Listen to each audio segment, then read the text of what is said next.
दोस्तों नमस्कार।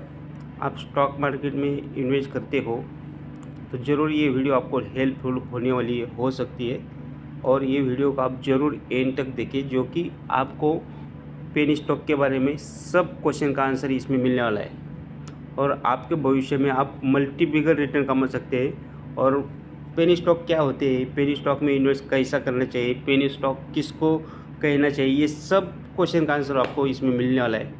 तो ज़रूर आप इसको सब्सक्राइब कर दीजिए, वीडियो को लाइक कर दीजिए और शेयर कर दीजिए।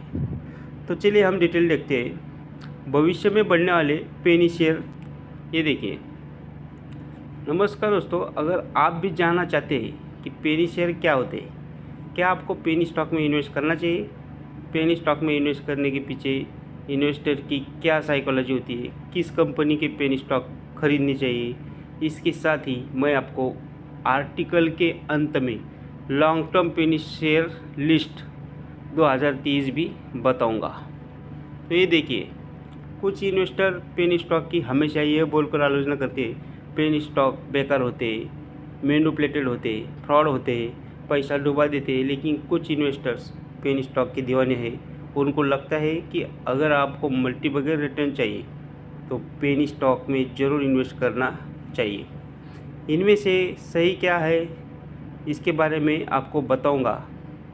आपको वीडियो को देखना है, कुछ पेनी स्टॉक का नाम भी मैं आपको बताऊंगा।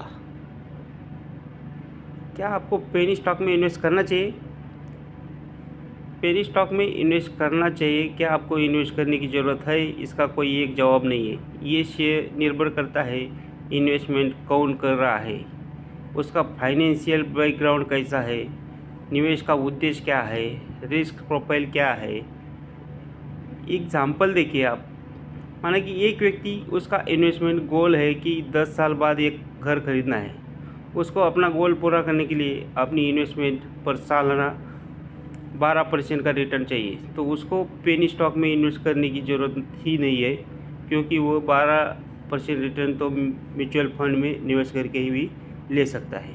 अगर एक अच्छे बड़े मार्केट के वाले म्यूचुअल फंड में निवेश करेगा तो इससे ज़्यादा भी रिटर्न मिल सकते हैं। लेकिन एक दूसरा व्यक्ति है जो कि 26 साल का है, जिसकी मंथली इनकम लाखों में और उसका उद्देश्य 100 करोड़ रुपए कमाना, इस उद्देश्य को पूरा बड़े मार्केट कई वाली कंपनी में इन्वेस्ट करके नहीं कर सकते। इस उद्देश्य को पूरा करने के लिए उसको स्मॉल कैप और पेनी स्टॉक में इन्वेस्ट करना ही पड़ेगा।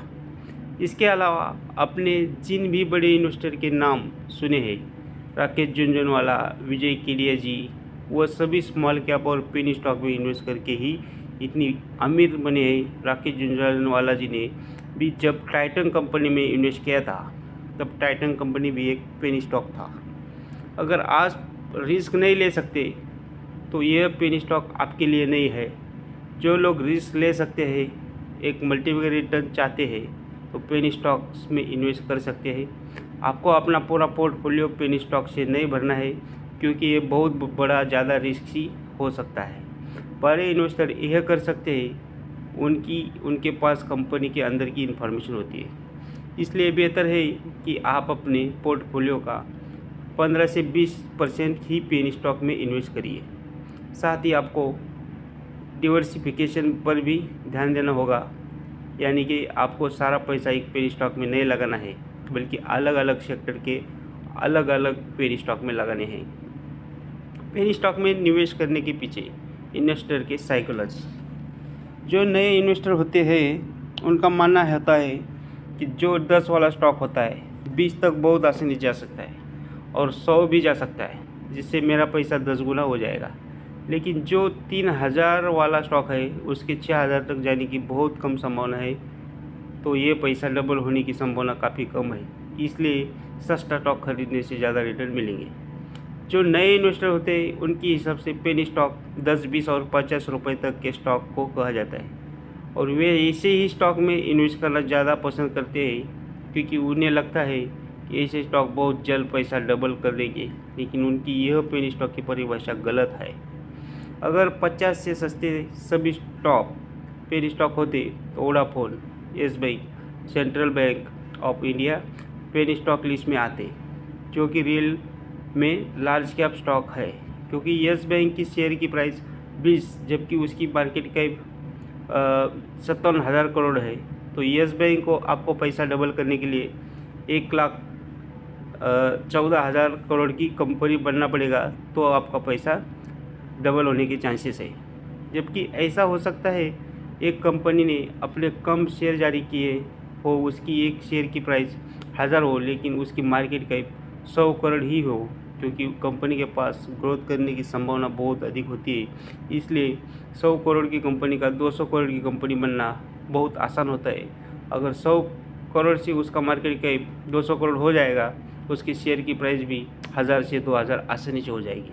इसलिए किसी भी स्टॉक के पेनी स्टॉक होने के लिए उसकी प्राइस कम होने से ज़्यादा महत्वपूर्ण है उसकी मार्केट कैप का कम होना, क्योंकि शेयर की प्राइस नंबर ऑफ शेयर पर भी निर्भर करती है। इसलिए कोई भी स्टॉक पेनी स्टॉक है, यह उसकी मार्केट कैप पर निर्भर करता है, ना कि उसकी प्राइस पर। अगर आप पेनी स्टॉक में निवेश करते हो तो आपको छोटे मार्केट कैप वाली कंपनी में निवेश करना चाहिए। हमारे हिसाब से अगर आप पेनी स्टॉक में इन्वेस्ट करना चाहते हैं तो आपको 100 करोड़ से 2000 करोड़ तक की कंपनी में निवेश करना चाहिए। किस कंपनी के पेनी स्टॉक में निवेश करना चाहिए? देखिए, आप जिस भी कंपनी में पेनी स्टॉक खरीद रहे हो उसका मार्केट कैप 100 करोड़ से अधिक और 2000 करोड़ से कम होना चाहिए। कंपनी के ऊपर कर्जा कम होना चाहिए। कंपनी का डेब्ट ऑफ इक्विटी रेशियो 1 से कम होना चाहिए, क्योंकि डेब्ट एक बहुत बड़ा कारण है बहुत सी कंपनी के लॉस में जाने का। कंपनी प्रॉफिटेबल होनी चाहिए, और जो कंपनी प्रॉफिट कर रही है वो बिजनेस ऑपरेशन से होना चाहिए, नहीं कि अन्य स्रोत से। इंटरेस्ट कवरेज रेशियो, कंपनी अपने डेब्ट को वापस पे कर पाएंगे या नहीं कर पाएगी, यह इसको जानने का एक अच्छा फैक्टर है। यह रेशियो जितना अधिक होता है उतना ही अच्छा होता है, कम से कम 5 तक तो नहीं चाहिए। कॉन्टिजेंट लायबिलिटी, इसका मतलब है कि ऐसे अचानक खर्चे जो कंपनी पर कभी भी आ सकते हैं, तो आपको चेक करना है कंपनी के ऊपर जो कॉन्टिजेंट लायबिलिटीज़ है उनको कवर करने के लिए कंपनी के पास रिजर्व में पैसा है या नहीं। इसलिए कॉन्टिजेंट लायबिलिटीज़ वो कंपनी की रिजर्व से कम होनी चाहिए। पेनी स्टॉक में इन्वेस्ट करने के लिए पहले आपको कंपनी का शेयर होल्डिंग पैटर्न भी देखना चाहिए।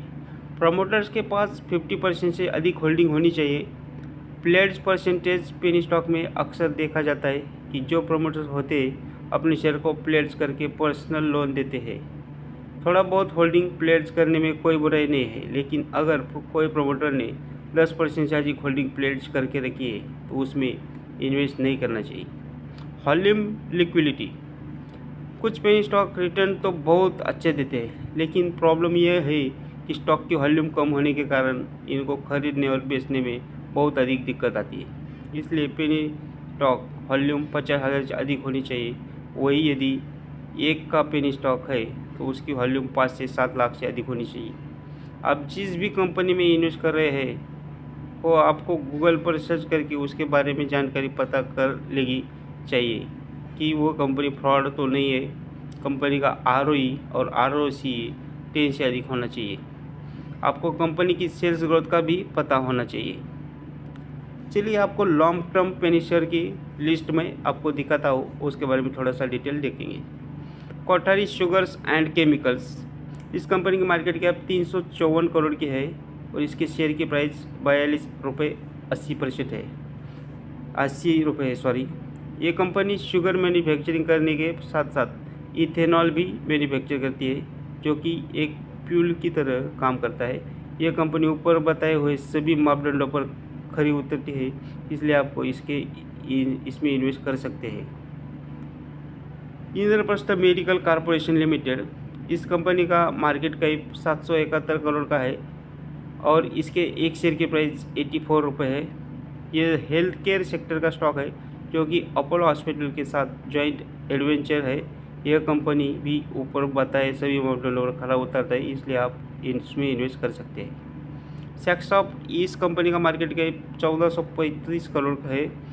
इसकी एक शेयर की प्राइस 135 है। आज करीब इसका 200 के आसपास प्राइस है। ये एक आईटी सेक्टर की कंपनी है जो कि डिजिटल ट्रांसफॉर्मेशन सॉल्यूशन प्रोवाइड करती है। यह कंपनी भी ऊपर बताए हुए सभी मापदंडों पर खरा उतरती है, इसलिए आप इसमें इन्वेस्ट कर सकते हैं। इन्फोबिम्स टेक्नोलॉजी, इस कंपनी का मार्केट कैप 1270 करोड़ का है। वह एक शेयर की प्राइस 525 है। यह एक आईटी सेक्टर की कंपनी है जो कि सॉफ्टवेयर डेवलपमेंट सर्विसेज प्रदान करती है। अभी इस कंपनी का प्राइस 500 से बिलो है। इस कंपनी के ऊपर बताए सभी मापदंडों पर खरा उतरती है, इसलिए आप इन्वेस्ट कर सकते हैं।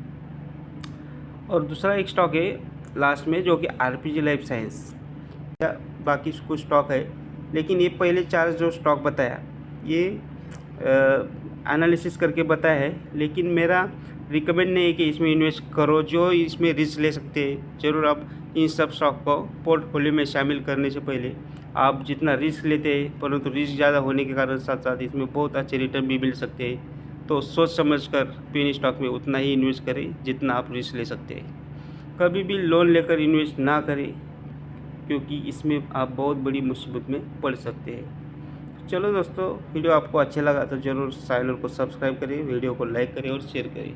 Bye bye.